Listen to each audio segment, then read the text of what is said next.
Did you know that most guys think they can pass these simple mobility tests, but oftentimes fail? Let's be honest. Stretching a little bit after a workout here and there does not equal mobility. Mobility is about control through a range of motion, not just flexibility. If you're tight and stiff after every leg workout, these 3 mobility tests will be able to point out what's really holding you back. We're gonna be testing your shoulders, your hips, and your ankles. And these 3 spots are what hold back 90% of guys who are trying to lift stronger and feel better. If you sit a lot throughout the day or lift heavy weights, these areas might be holding you back. In this test, we're gonna figure out if your body's working with you or against you.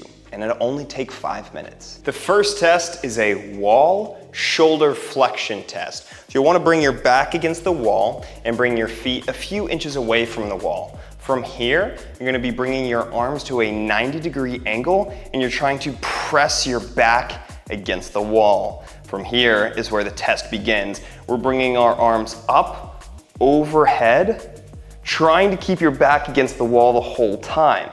If your back arches out, that's not good.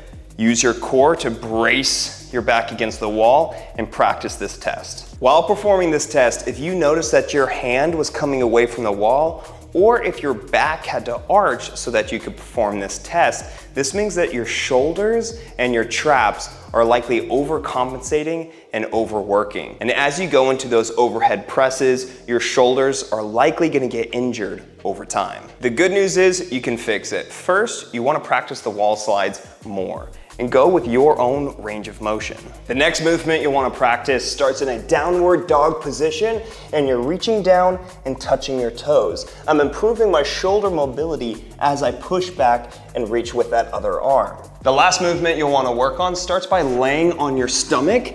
From here, I'm putting my forehead to the ground and I'm trying to lift my arms up as high as I can.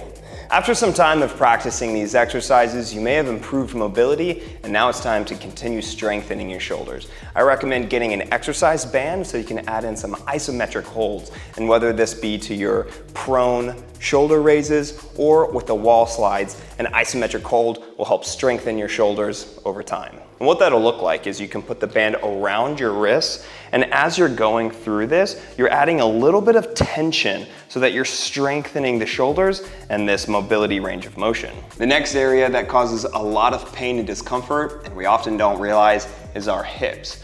You wanna start this test by sitting on your bottom with your hands back behind you. Your feet are shoulder width apart, and you're gonna let both knees fall to one side. This is called a 90-90 switch, and you'll wanna practice going from one side to the other. Keep in mind that it is normal for one side to be tighter than the other, but what you're testing here is your hip mobility and the ability to switch from position to position. And then from there, you can even come off of your hands and see how you're able to switch.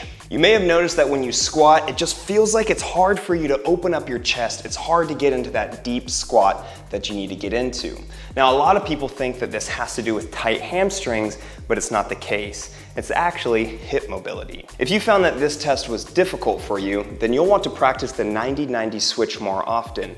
You may need to start by keeping your hands back behind you so you can gently move from position to position.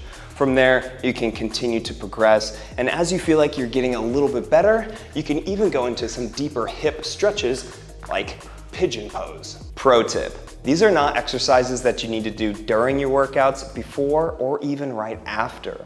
What I recommend is as you're winding down before bed in the evening, put on Netflix or your favorite movie and practice these stretches, which will help you wind down before bed. This last test is all about ankle mobility, and this is a big one and commonly overlooked.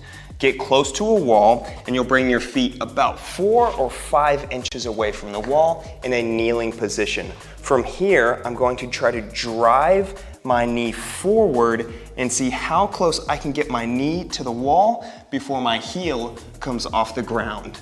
This will test your ankle mobility, and if you found you could barely drive forward at all before your heel was coming up, you've got tight ankles. Poor ankle mobility absolutely kills the ability to perform a squat movement properly, and often causes your lower back to have to get into uncomfortable positions for you to perform the movement. Because your ankles don't naturally have a large range of motion, improving mobility in your ankles isn't all about opening them up, rather than making sure your calves don't get tight and you do improve a little bit of ankle flexibility. You'll want to start each session by doing some mobility rounds, just by moving that ankle in a circle, or you can even practice spelling your name with your foot.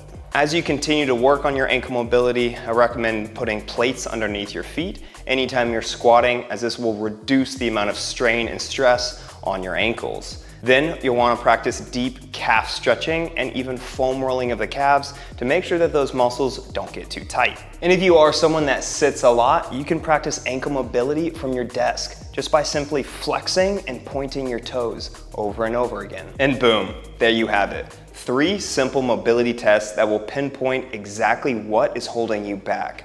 Now, if you did find that there were certain stretches that were more difficult for you than others, there is good news, and that you can improve it all on your own.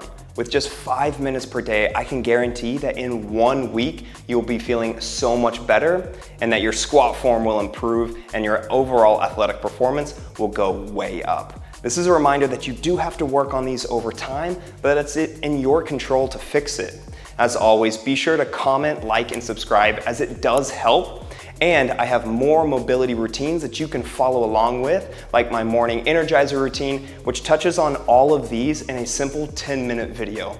As always, have a great day, and I'll see you next time.